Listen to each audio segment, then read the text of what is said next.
a 25% tariff on all cars that are not made in the United States. The president will be implementing tomorrow a 25% tariffs. This is economic warfare, and American workers just discovered they're the enemy.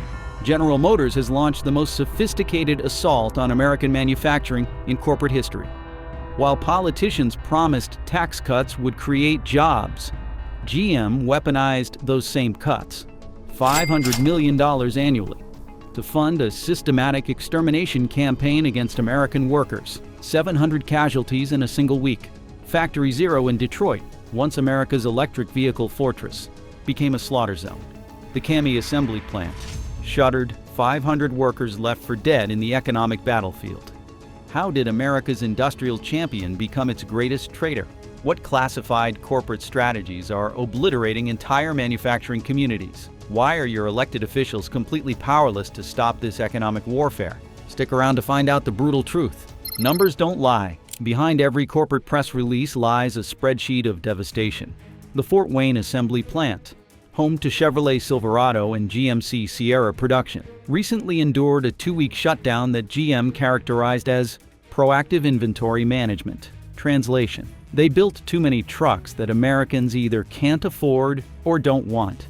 The math is unforgiving. GM's full-size truck plants in Michigan, Canada, and Mexico continued production, while American workers sat idle. The message couldn't be clearer. When push comes to shove, American manufacturing takes the hit first. Company spokesperson Dan Flores defended the move as strategic, claiming GM aims to maintain 50 to 60 days of inventory. But workers see through the corporate speak. They know that maintaining profitability often means maintaining unemployment. The ripple effects extend far beyond GM's factory walls. Cox automotive executive analyst Michelle Krebs explained the brutal calculus. Pickup trucks are expensive products with high profit margins, so GM would rather shut down production than offer discounts that might damage the brand's premium positioning. That means keeping prices up by not flooding the market with product and then discounting, she noted. In other words, American workers pay the price to protect GM's profit margins. This cold corporate calculus was just the beginning of a much deeper betrayal. The spreadsheets told one story, but the real devastation was unfolding in the electric vehicle revolution that was supposed to save American manufacturing. Instead, it was becoming the perfect cover for its systematic destruction. Workers who had been promised a bright electric future were about to discover that their jobs were being electrocuted along with the vehicles they were supposed to build. Electric vehicle transition casualties. The promise of electric vehicles was supposed to revolutionize American manufacturing. Instead, it's becoming a convenient excuse for abandoning American workers. GM's BrightDrop electric delivery vans, manufactured at the CAMI plant, have failed to find market acceptance. Rather than retooling or repositioning the product, GM simply pulled the plug on production.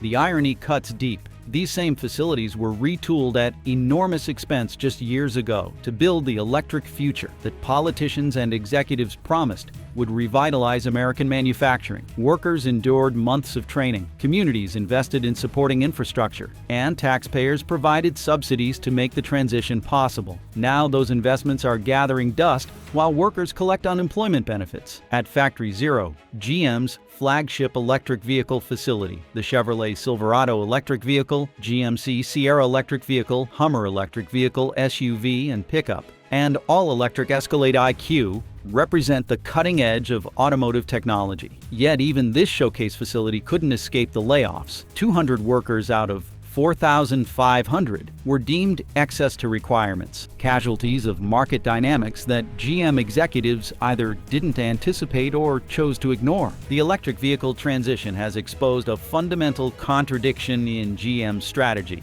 The company demands maximum flexibility to respond to market conditions while expecting maximum loyalty from workers and communities. When electric vehicle sales disappoint, workers pay. When inventory builds up, production stops. When market conditions shift, employment evaporates. This approach might maximize short-term profitability, but it's destroying the social contract that once made American manufacturing the envy of the world. Workers who invested their careers in GM's success are discovering that loyalty flows in only one direction. The company that once symbolized American industrial might now treat its workforce as a variable cost to be optimized rather than a partnership to be nurtured. But the spreadsheet losses were only the beginning. The real destruction came camouflaged in green, packaged as progress, marketed as the future. We traced the real cost of GM's electric pivot, from factory retools to layoffs no one warned you about. You're not just hearing headlines, you're getting what executives won't admit. If that helped connect the dots, subscribe and power the next story. Corporate speak versus reality. The language GM uses to describe these cuts reveals everything about how the company views its workforce. Operational and employment adjustments to balance inventory and align production schedules with current demand sounds almost mathematical, clinical in its precision. But behind each adjustment lives a family wondering how to pay rent, a community losing its economic anchor, and a worker questioning whether their decades of service meant anything at all. GM spokesman Kevin Kelly told the Detroit News that Factory Zero will adjust production to align with market dynamics. The passive voice does heavy lifting in that sentence. Production adjusts itself as if by natural law, rather than being adjusted by executives making deliberate choices about where to cut costs and whom to sacrifice. These linguistic gymnastics serve a purpose. They distance decision makers from consequences, transforming human suffering into operational efficiency.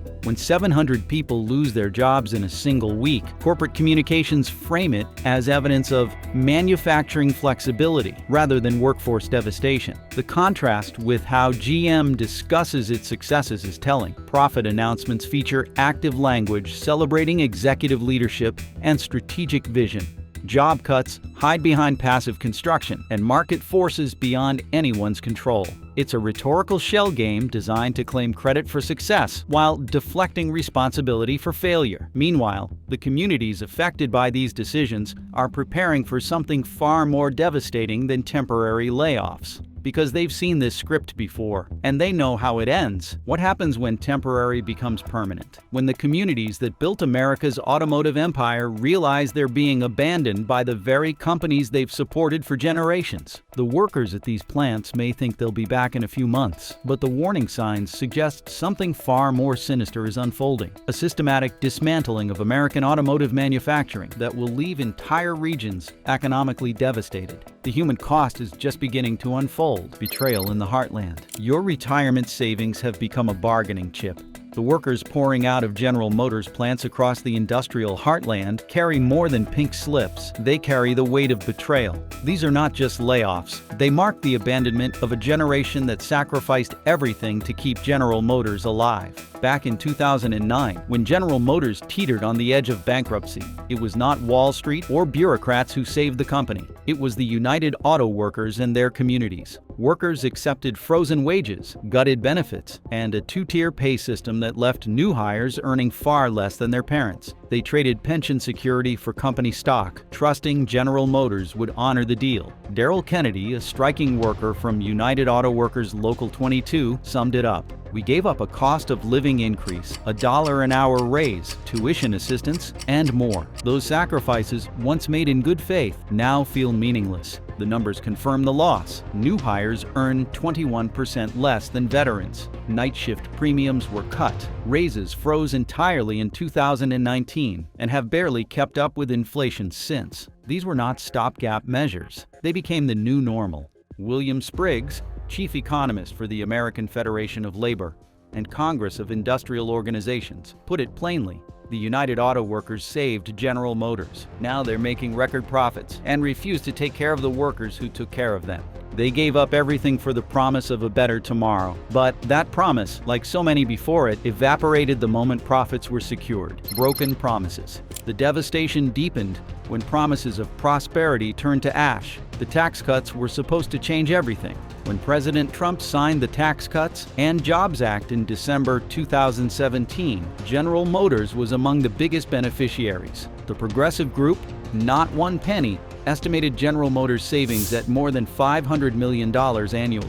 Republican leaders promised this windfall would translate into higher wages, more jobs, and renewed investment in American manufacturing. Democratic Senator Sherrod Brown of Cleveland did not mince words when General Motors announced major layoffs despite receiving massive tax breaks. The company reaped a massive tax break from last year's Republican tax bill and failed to invest that money in American jobs. This is corporate greed at its worst. The betrayal cuts deeper because of the timing. General Motors announced plant closures and job cuts while reporting $11.8 billion in profits for 2018 alone. The company had earned $35 billion over the previous 3. Yet when it came time to share that prosperity, General Motors chose stock buybacks and executive bonuses over worker security. Representative Tim Ryan, whose district includes the shuttered Lordstown plant, expressed the frustration felt across the industrial heartland. We fought together to keep General Motors afloat, and the American taxpayers bailed them out when they were on the verge of bankruptcy. It is time for General Motors to have our workers' backs. The tragedy didn't end at the factory gates. It spilled into neighborhoods, classrooms, and small businesses until entire towns were forced to confront a new, grim reality: community devastation. The corporate betrayal rippled outward, destroying entire communities built around manufacturing hope. Drive through Lordstown, Ohio, and you will witness the slow-motion collapse of the American dream. Mayor Arno Hill described the mood in his village of 3,000 people as somber after General Motors announced the end of Chevrolet Cruze production. The Lordstown plant once employed over 4,000 workers directly, with thousands more jobs in the surrounding supply chain. Local businesses built their entire business models around shift changes and payday spending. Housing developments sprouted to accommodate families drawn by good-paying manufacturing jobs. When General Motors pulled the plug, it did not just eliminate jobs. It unraveled the economic ecosystem that had sustained the community. Real estate values plummeted as workers left town. Local school districts faced budget crises as tax revenues evaporated. Small businesses that had served 3 generations of General Motors families suddenly found themselves without customers.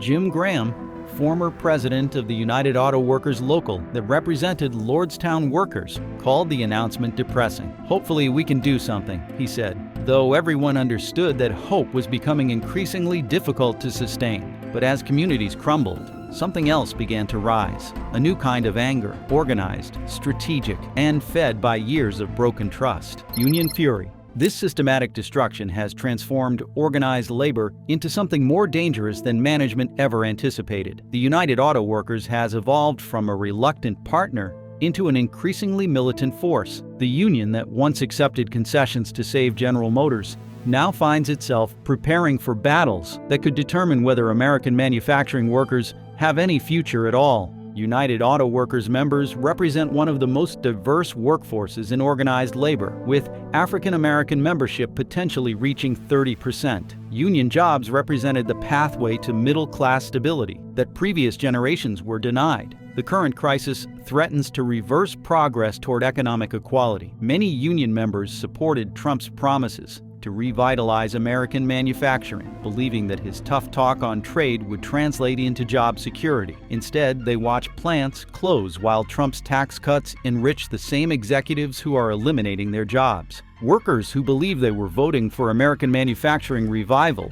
instead find themselves casualties of policies that prioritize corporate profits over worker security. This just makes them angrier, and that anger didn't stay in union halls. It surged through the political system, turning campaign promises into flashpoints and exposing which leaders were complicit in the betrayal. Political firestorm. What if the biggest threat was not foreign competition, but domestic betrayal? The question echoed through congressional corridors as politicians from both parties discovered that their carefully crafted policies to support American manufacturing had become weapons in General Motors' war against American workers. The corporate tax cuts designed to create jobs were funding job destruction. The bailout meant to save American manufacturing was financing its exodus to Mexico. Republican Senator Rob Portman of Ohio, who had championed the corporate tax cuts, as a senior member of the Senate Finance Committee, could not hide his frustration when General Motors announced plant closures despite receiving massive tax benefits. "I am deeply frustrated with General Motors' decision,"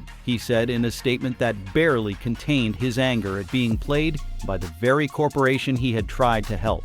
The frustration ran deeper than policy disagreements. Politicians who had staked their careers on promises of manufacturing revival were watching those promises crumble in real time. The tax legislation that Republicans had celebrated as historic economic policy was becoming a political liability as corporations used their windfalls to eliminate American jobs rather than create them.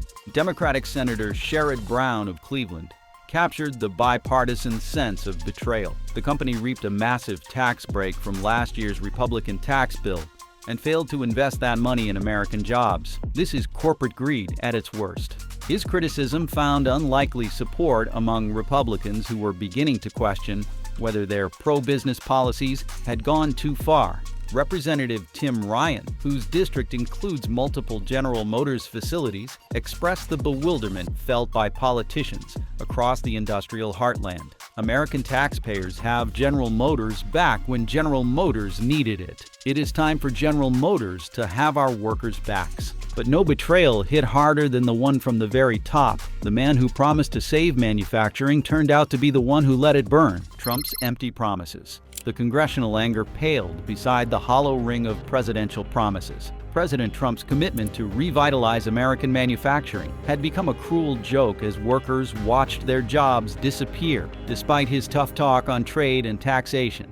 The man who had pledged to make America great again was presiding over the systematic dismantling of the manufacturing base that had once made America an industrial superpower. In a 2017 rally in Youngstown, Ohio, near the General Motors facility that would later be shuttered, Trump had declared his commitment to American workers. After cycles of sending our jobs and wealth to other countries, we are finally standing up for our workers and for our companies. The crowd had cheered, believing they were witnessing the beginning of a manufacturing renaissance. Instead, they were watching the last gasp of political promises that would never be kept. Trump's response to General Motors plant closures revealed the emptiness behind his populist rhetoric. When reporters asked about the devastation in Ohio and Michigan, he called it expected. When pressed for action beyond rhetoric, he offered threats without substance. "You better get back in there soon. That is Ohio," he told General Motors Chief Executive Officer Mary Barra, recounting what he claimed was a tough phone conversation.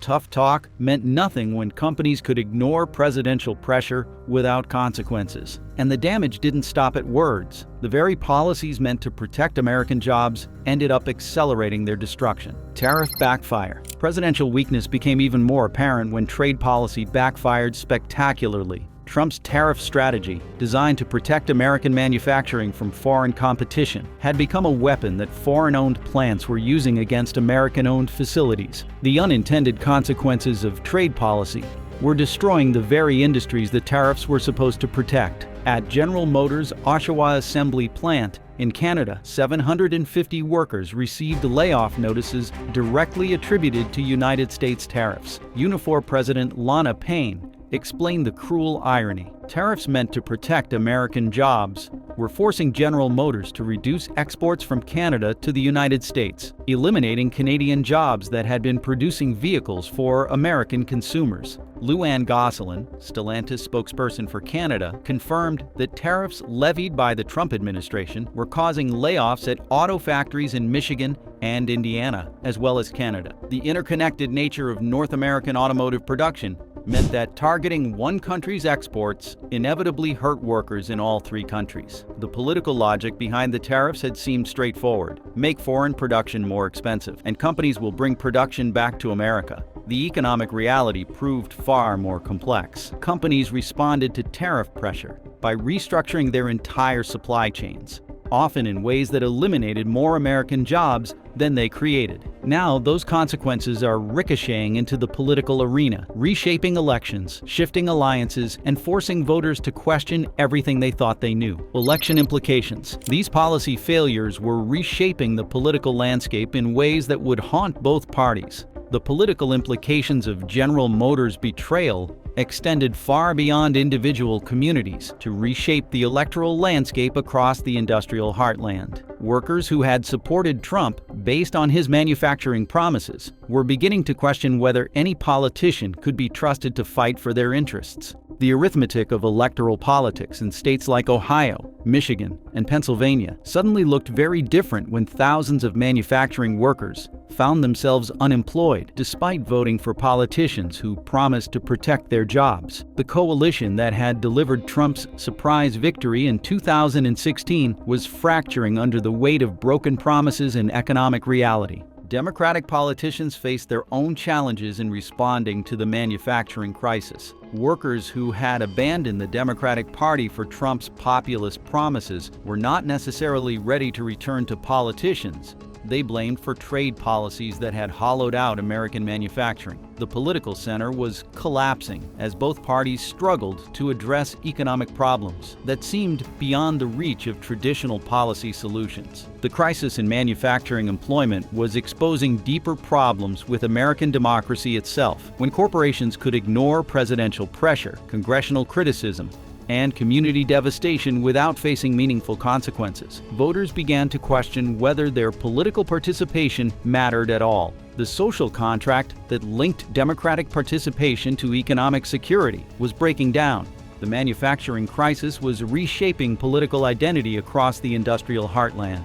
Workers who had defined themselves as middle-class Americans were being forced to accept either unemployment or significantly lower wages. Communities that had prided themselves on industrial heritage were watching their economic foundations crumble. The American dream that had sustained political loyalty was becoming a nightmare of broken promises and abandoned commitments. This is bigger than politics. This is about the new rules of the game, where the factory of the future might not even be in America at all. The new American auto reality. How does an industry giant fall? One decision at a time. The electric vehicle revolution that was supposed to revitalize American manufacturing has become its executioner, providing corporate executives with the perfect excuse to abandon American workers while claiming environmental virtue. The transition to electric vehicles is not just changing how cars are powered. It is fundamentally reshaping who builds them and where they are built. At General Motors Factory Zero in Detroit, the contradiction is stark. The facility represents the cutting edge of American electric vehicle technology, producing the Chevrolet Silverado electric vehicle, General Motors Sierra electric vehicle,